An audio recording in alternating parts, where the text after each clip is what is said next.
got the time, my son. I'll spin you a story of a people done wrong, of a people done right, a people so strong. This people always starts with a song. New Brunswickers arise, pound your fists on the table if you've got time. Don't give up who you are inside. New Brunswickers arise.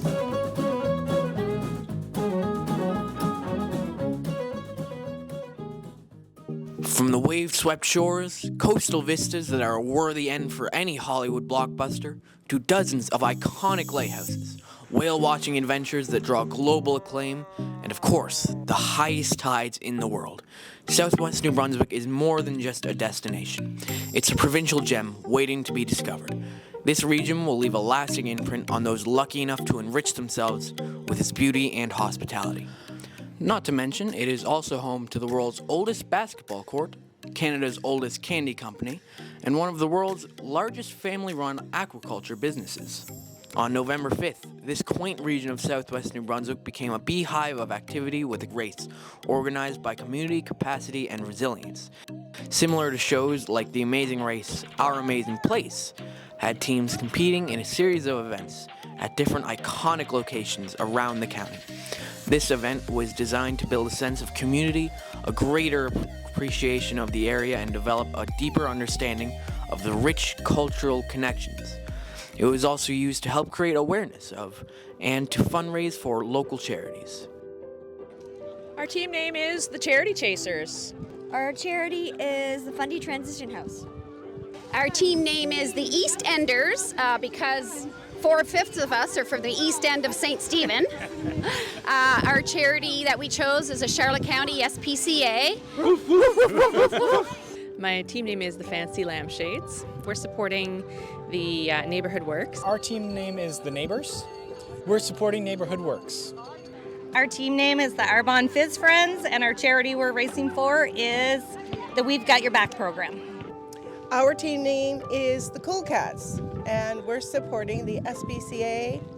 Our team name is the St. Stephen Milltown Lionettes, and that's who we're going to support because they are a great bunch of ladies. Our team name is the Mango Squad, and we are here in support of the Dragonfly Center for Autism in St. Andrews, New Brunswick. Our team name is the Finleys, and the charity we're supporting is the St. George Animal Shelter. We love seniors, Lonasair Hall.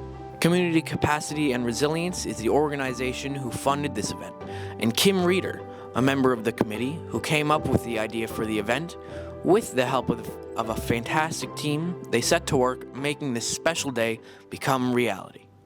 My name is Kim Reeder. Our amazing place came from a long line of conversations when the steering committee, it's the Community Capacity and Resiliency Steering Committee, when we got together and we got talking about what we really needed to start to come together as a community after such a long time of being so separate.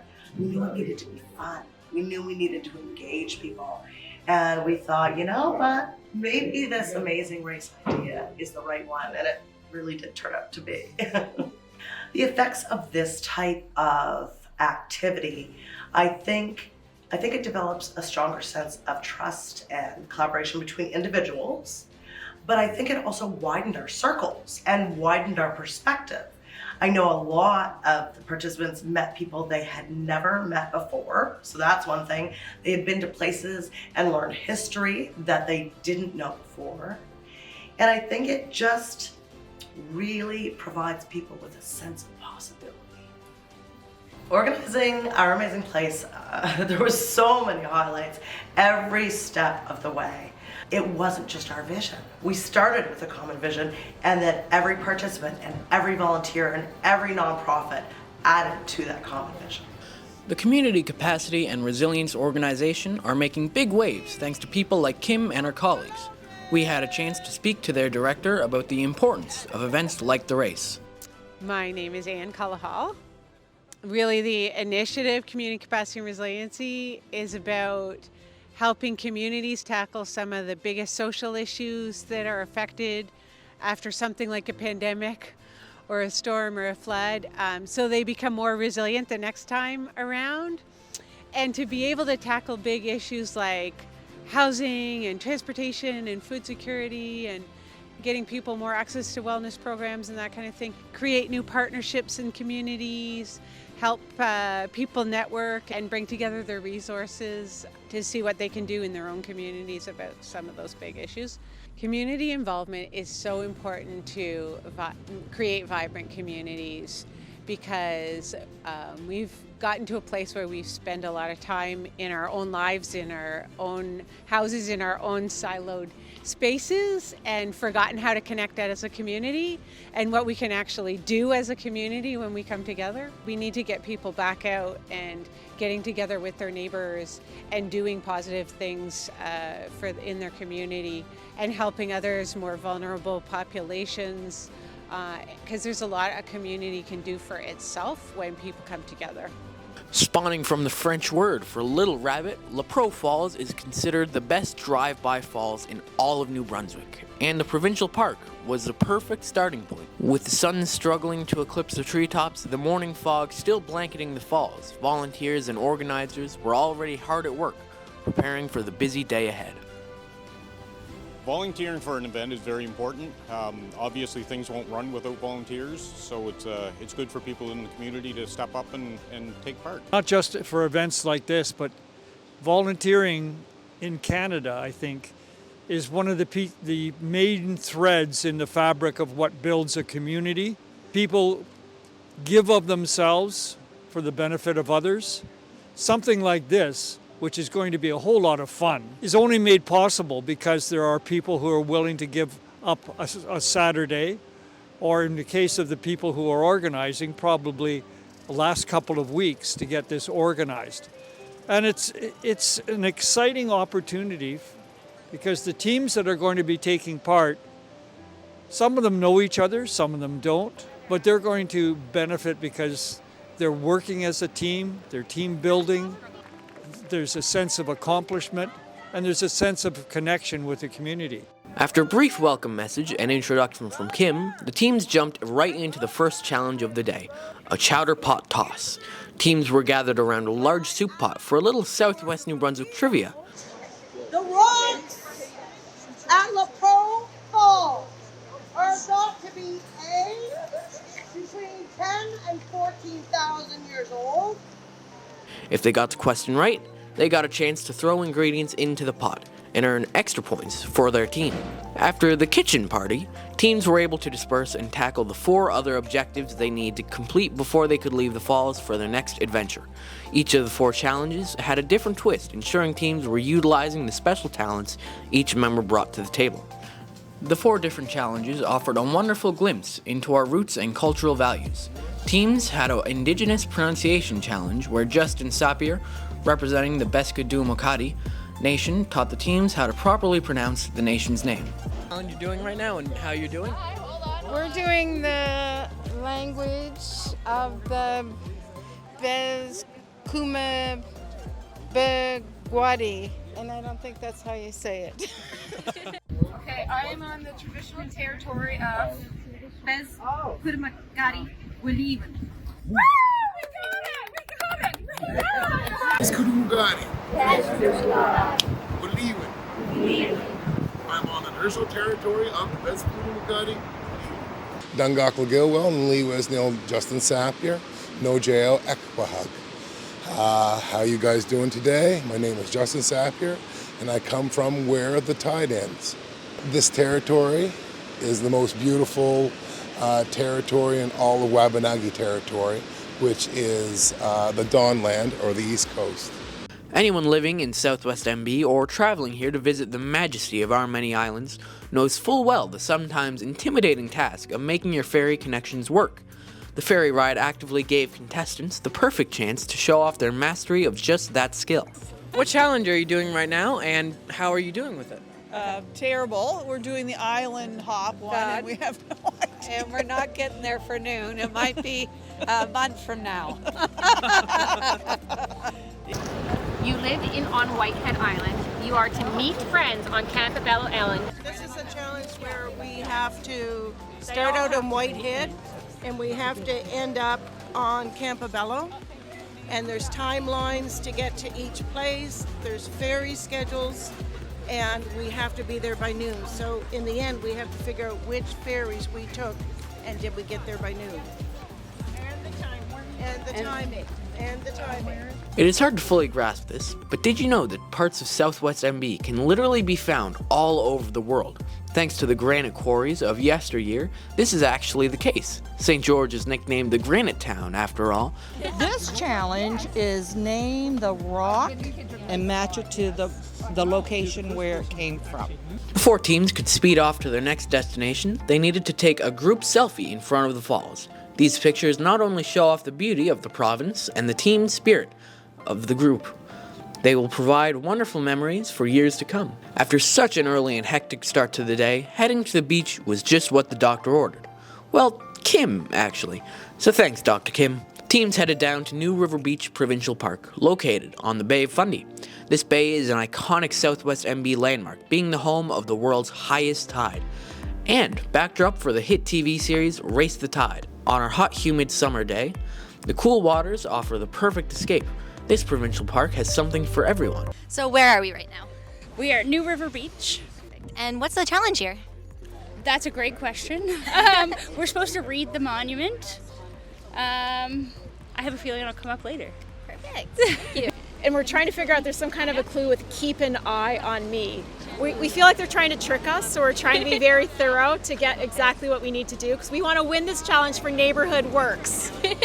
After a quick visit to the Lighthouse Monument dedicated to those lost at sea, as well as locating the Ecosystem Indicator Partnership's monitoring station, there were a few teams who hit the pause button on the race for a moment to take the smell and sounds of the regional treasure. With teams racing west across the region, the turbulence was beginning to pick up, and the next area to become a landing strip for the race was a former Canadian Air Force World War II pilot training airbase in Penfield. The land in Penfield is incredibly flat and well suited for roads or runways. Here, contestants needed to take a picture next to the aviation monument. After a quick refuel and no delays or cancelled flights as is customary with flying these days, the team followed the speed limits to their next destination, the historically important Beaver Harbor. The town was founded by the Quakers from Pennsylvania, the same group who settled in Penfield, and most known for having the first no slave masters policy in British North America. They also banned any profit or gain from the slave trade. We're looking for, I'm gonna say spears, rocks, and wood, and I think that they're probably in the Archives and Community Center here on Quaker Lane. We're also looking for the Quaker House. Okay, so we're gonna go get our picture in front of the Quaker House. Perfect. And that's what a great day. Yeah, are you having fun so far? Oh yeah! Perfect. Thank you. Black's Harbor became the next focal point of the race, with a population of under 1,000. Black's Harbor still remains as one of the most prominent fishing towns in New Brunswick. It witnessed the birth and growth of several of the biggest canning companies in Canada, such as Cook's Aquaculture and Cloverleaf Seafoods. Lewis Connors started a sardine canning company back in 1885. The racers met in the parking lot of the school in the downtown core. My name's Adam Hatt. I'm the deputy mayor here in Black's Harbor. I think it's great to bring people into our community, especially people that aren't actually residents, to see what our little community has.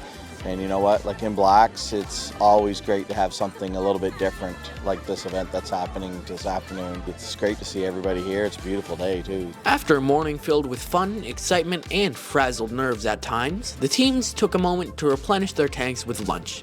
Subway was provided and topped off with a delish dessert from Black's Harbor's famous restaurant, The Kitchen, giving teams a well-earned break. After a quick reprieve, the teams were called together once more to go over the afternoon events. Like LaPro in the morning, teams had a series of challenges to complete around grounds. All team members must either participate or be with their team cheering them on. With hearts racing once again, the buzz of excitement quickly filled the air. Teams hustled around from station to station. Each challenge was designed to provide insight into different aspects of life in the Southwest. The first three challenges were called You Can Make a Difference Challenge, having the teams use marine knots, they learned to hang a clothesline. Finding matching pairs of socks made them sustainable materials, and then hang the socks to help remind teams that we do not always have to use our dryers. Teams were also asked to take a picture with an electric car from our electric car share program called Project Village, bringing awareness to the program, which clearly works since 2 participants have since signed up. The last eco-friendly challenge was a lawn mowing obstacle course, with the thought in mind that push and electric lawn mowers are viable options. During the relay event, the executive director for Eastern Charlotte Waterways, Brianna Cowell, was asking trivia questions about local environmental issues for teams to earn bonus points. The next challenge focused on the school food program called We Got Your Back. It sends backpacks filled with food home for students for the weekend. Participants had to guess the value of the backpack items to complete this food budget challenge called Rising Costs. Living on an island comes with many challenges. Getting to the mainland, as we saw with the activity this morning, but also trying to find amenities. Banks, pharmacies. So, this activity had teams match the amenities to the islands that have them. One of the more interesting challenges of the day was a tasting challenge. Each team had a plate filled with local delicacies such as sardines, dulse, and a Charlotte County favorite, pickled eggs. Pretend it's chocolate. Kippers and when's down in the kippers? I'm trying. I'm not going to do it all.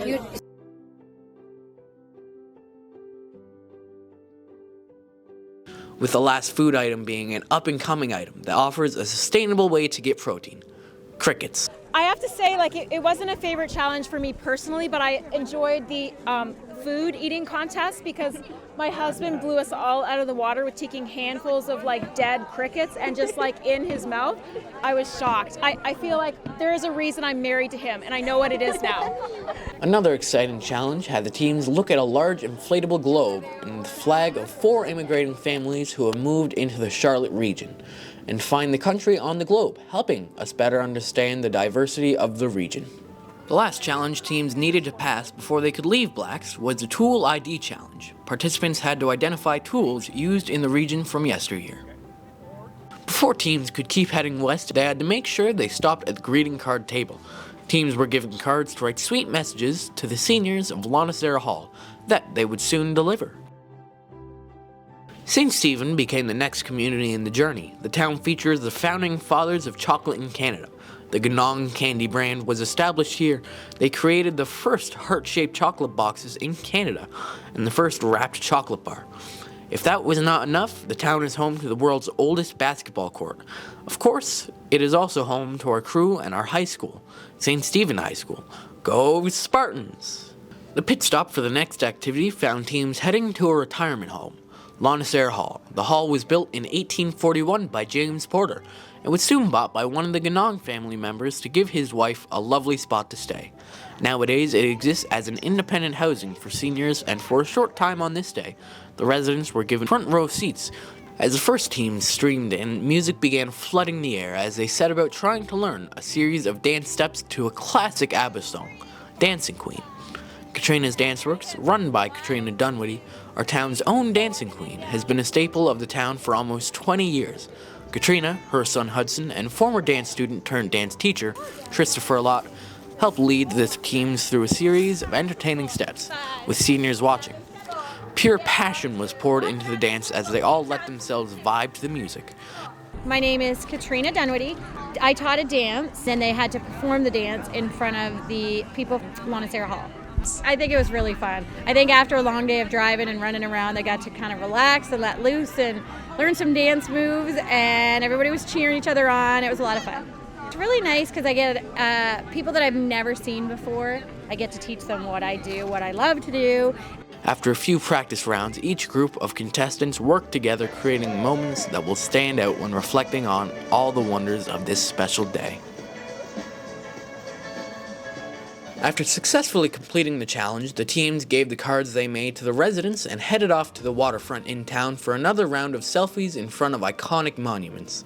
With sunsets coming early in late fall, teams did not linger long on the waterfront as the last stop of the journey awaited. Setting their compasses due east, teams jetted for the riverside community of Bayside, nestled halfway between St. Stephen and St. Andrews. The Bayside Hall was the perfect place to host the last set of challenges and the celebration that followed. The Bayside Community Hall is a non-profit building that has been pulling the community together since 1940. And on this day, community members from across the region were gathered to cheer teams on. As teams poured in, the focus was clear. These last few events could be the difference maker in winning or coming oh so close. Much like LaPro and Blacks, the stop had teams competing a series of tasks ranging in difficulty. Down on the lower field, the teams had to build and deconstruct a tent, but with the added difficulty of having to wear mittens while doing so. My name is Jim Stewart. I am the Executive Director of Neighborhood Works. So the challenge that we have today, based on the unsheltered population, that they have to put up a 3-man tent with mittens on, and they'll get bonus points if in the allotted time they take it back down and put it back in the bag. For us, what makes volunteering so important, and it's around our community kitchen right now, is to have the people that can serve individuals. And for me, I've always volunteered my whole life, and what makes it important for me is it just makes me feel well. It actually builds your community and the neighborhood, hence Neighborhood Works, and that's what we're trying to do. So I think volunteering really builds those kind of connections, takes down some barriers, people can connect with one another. Perfect. What challenge did you just complete? We had to put up a tent and tear it down with mittens on. It was easier to get up than it was to put it back down and get it in the bag. Have you had a favorite moment so far in this event? I like the dance. The dance was fun. Everything's been good. The Dragonfly Center had a neat rock painting challenge that was designed to give back to the community. Carla Brown was on hand to tell us about it. I'm the Executive Director of the Dragonfly Center for Autism. Today we are here to allow the teams to paint rocks for our rock garden. What we're looking for is we're looking to see and make sure that you count the dots and get the details right, because I'm not telling anybody. One of the more hectic and fun challenges had teams wreath making, a very common practice in the region around the holidays.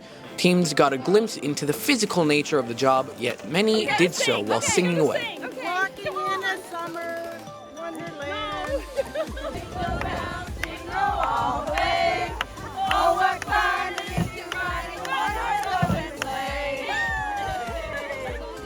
We are doing the Jingle Bells event and making wreaths.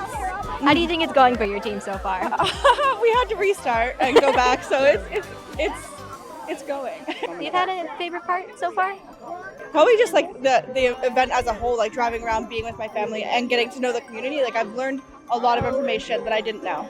We're doing wreath making right now. And how do you think it's going for your team? Well, I tell you, it's we had very good instructions, but most of our team didn't pay attention, so we're struggling. We're playing catch up right now, but that's the way we've been all day. So I think it's going to work out all right in the end. Have you been having fun throughout the day? Been having a ball. It's been a good event, and we've just been talking about that, about how well organized and how much work goes into pulling this off. So we're pretty impressed, and we're having a great day. Justin Sapir was back once again to lead teams through a few challenges. So what challenge are you hosting right now? Right now I'm hosting a map challenge. So it's basically a map of local territory that's cut up like a puzzle, and they have to put it together in under a certain time. Perfect. And what's the other table you have set up? The other, I have 3 set up. This one actually is some of my artwork, showing local indigenous artwork from the area. I'm a traditional mask carver. And the other station, the other game that we have is actually what we have is the original names of the areas and then the given names. So what that means is our names in the Wabanagi or Bezgunugadi and what the English name is, and you have to match them up. Thank you. You're welcome. A few of the other challenges teams needed to complete was a pelt naming challenge, paying homage to our hunting and trapping heritage. So what challenge did you guys just do? The skins of the pelts animals. of the animals. And did you do good? Yes, we got 6 out of 6. Perfect. 6 out of 6. Yep. Have you had any favorite challenges so far throughout the event? They've all been fun. Yeah, they've all been fun. all day. Yeah, very fun. I can't say I could pick one because I've laughed all day. It's been fun. Perfect. And it doesn't matter who wins or loses. We're all raising money for great causes. Exactly. Community anyway. What challenge did you just do? To spot the animals in the forest. And And how do you think that went for your team? I think it went okay. How many animals did we find, boys? 11. 11 animals. Any examples of the animals? Flying squirrel, hawk, coyote, raccoon, moose, skunk, red squirrel, deer, turtle, bobcat, and a porcupine. Seems you did good then. Yeah. Did you have any challenge in this event that you really loved so far? Oh, the tents with the mitts was fun. Yeah. Perfect. The last activity of the day was called Air Your Laundry. It gave teams time to reflect on the day that was and share some of their favorite moments.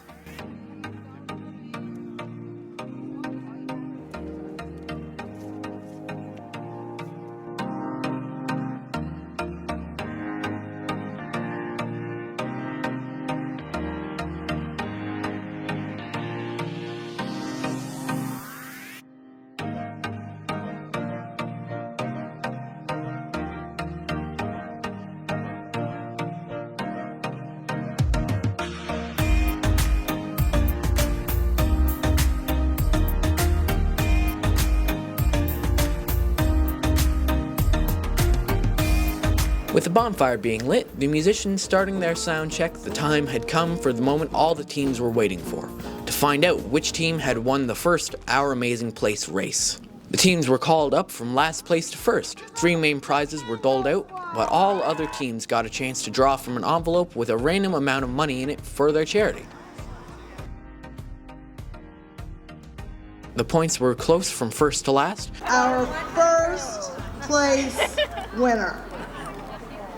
$500 for the Cool Cats.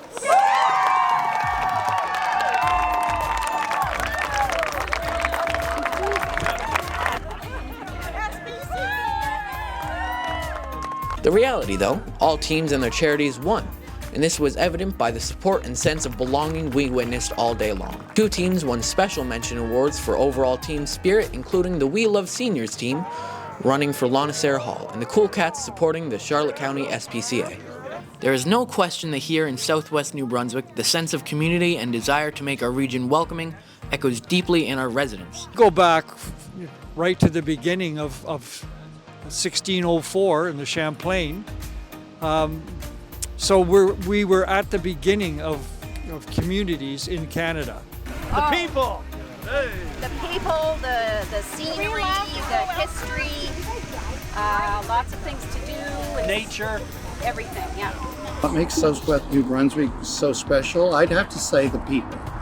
I think young and old, enjoying the fresh air, having fun. What better way to spend a Saturday afternoon in November? Southwest New Brunswick is so special because of the people. I mean, there's wonderful scenery and there's ocean and there's trees and vistas, but it's the people that make it important. Always a good place to live. With our mission to seek out music, the performing arts, and special community events in Atlantic Canada, our journey here today is sadly coming to an end. With sweeping vistas and activities to keep you busy year-round, we feel there is no better place to call home.